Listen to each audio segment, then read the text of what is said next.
Ministério Público rona uma besik ne nulo e processo de investigação ba Kazu Ro HAKSOLOK. Ba caso da Ministério Público apresenta crime hat.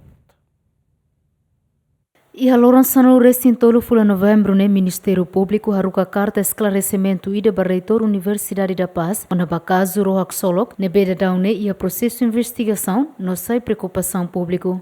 E a carta ne Ministério Público hateten caso ne hahuhu si relatório Câmara de Contas nian com a gestão administrativa no financeira raioa no ZCM e hatina rihunrua sanlu resting hat no tina rihunrua sanlu resting nen nune e hatina rihunrua rua nulu Ministério Público for delegação competência ba Comissão Anticorrupção onde halo processo de investigação. Mas bem processo ida ne lalau durante tinan rua nyalaran também a situação COVID-19 no la iha comissário kak no ne iha fulang maio tinan rua rua nulu resin lima Ministério Público decide onde continua caso ne no hahu processo de investigação. E a carta ne Ministério Público hateten katak rona ona emanain 5 nulu resin walu no apresenta crime hat hanesan abuso poder participação econômica e negócio administração danosa no fraude fiscal. E a carta ne Ministério Público justifica complexidade do caso Ro HAKSOLOK também precisa cooperação judiciária internacional. E a investigação para caso ne Ministério Público hamoso inquérito autônomo sanulo não promete o enhira cada inquérito hotu